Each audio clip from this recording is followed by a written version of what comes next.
Andhra Pradesh 16వ శాసనసభాపతిగా senior MLA చింతకాయల అయ్యన్న పాత్రుడు ఏకగ్రీవంగా ఎన్నికయ్యారు. ఆయన ఎన్నికను ప్రోటెం స్పీకర్ గోరంట్ల బొత్స చౌదరి సభలో అధికారికంగా ప్రకటించారు. అనంతరం ఆయనను ముఖ్యమంత్రి చంద్రబాబు, ఉప ముఖ్యమంత్రి పవన్ కళ్యాణ్ సభాపతి స్థానంలో కూర్చోబెట్టారు.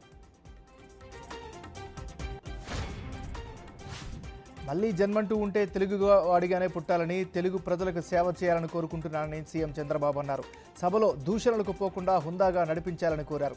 రాజధాని నిర్మాణం, పోలవరం, పేదలకు సంక్షేమంపైనే ఫోకస్ పెట్టాలని తెలిపారు. ప్రతిపక్ష నేతలను విమర్శించడమే పని కాదని స్పష్టం చేశారు. అసెంబ్లీలో తొలిసారి మాట్లాడిన డిప్యూటీ సీఎం పవన్ వైసీపీపై సెటైర్లు వేశారు. గత ప్రభుత్వం తాలూకు సభ జరిగిన తీరు చూస్తే వ్యక్తిగత దోషణలతో సభ్యులను ఇబ్బంది పెట్టారని చెప్పారు. ఈరోజు 11 సీట్లకే పరిమితమై సభలో ఉండలేక పారిపోయారని విమర్శించారు.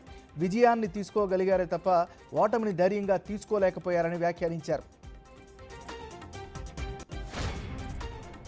అక్రమ నిర్మాణాలపై ప్రభుత్వ అధికారులు కొరడా జులిపిస్తున్నారు. విశాఖ వైసీపీ ఆఫీస్కి జీవీఎంసీ అధికారులు నోటీసులు జారీ చేశారు.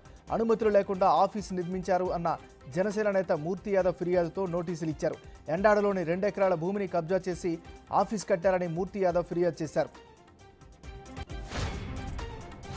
వైసీపీ నేత ఎంవీవీ సత్యనారాయణకు అధికారులు షాక్ ఇచ్చారు.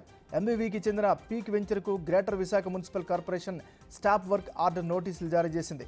వెంచర్ స్థలంలో రాళ్లను బ్లాస్టింగ్తో పేల్చుతున్నారు అన్న స్థానికుల ఫిర్యాదుతో చర్యలకు దిగారు. సీఎం చంద్రబాబుకు బీజేపీ ఏపీ అధ్యక్షురాలు పురంధేశ్వరి లేఖ రాశారు. ఇసుక తవ్వకాలకు డిజిటల్ చెల్లింపులు జరిగేలా చేయాలని విజ్ఞప్తి చేశారు. నేషనల్ గ్రీన్ ట్రిబ్యునల్ ప్రమాణాలు పాటిస్తూ ఇసుక తవ్వకాలు జరగాలని సూచించారు. మద్య నియంత్రణ, క్వాలిటీ లిక్కర్పై చర్యలు తీసుకోవాలని కోరారు. ఇప్పటి వరకు ఉన్న డిస్టిలరీస్పై విచారణ జరిపించాలని విజ్ఞప్తి చేశారు. Basavatarakam Indo American Cancer Hospital 30వ వార్షికోత్సవానికి కూడా ముఖ్య అతిథిగా తానే వస్తారని సీఎం రేవంత్ రెడ్డి అన్నారు. బసవతారకం 24వ వార్షికోత్సవానికి ఆయన హాజరయ్యారు. అభివృద్ధి, సంక్షేమంలో ఏపీ సీఎం చంద్రబాబుతోనే తమకు పోటీ అని ముఖ్యమంత్రి తెలిపారు.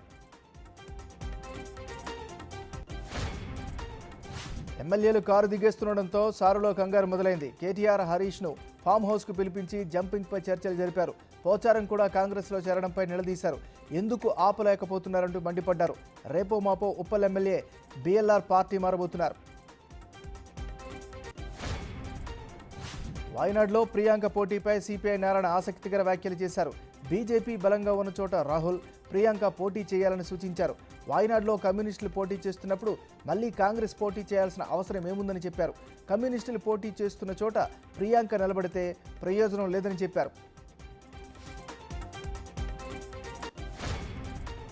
ప్రస్తుత ఆర్థిక సంవత్సరానికి గాను పూర్తిస్థాయి బడ్జెట్ని కేంద్ర ప్రభుత్వం సిద్ధం చేస్తోంది. ఇందులో భాగంగానే పలు రంగాల ప్రతినిధులతో ఆ శాఖ ముందస్తు బయలు సన్నాహక సమావేశాలను నిర్వహిస్తోంది. దీంతో రాష్ట్ర, కేంద్రపాలిత ప్రాంతాల ఆర్థిక మంత్రులతో కేంద్ర మంత్రి నిర్మలా సీతారామన్ భేటీ అయ్యారు.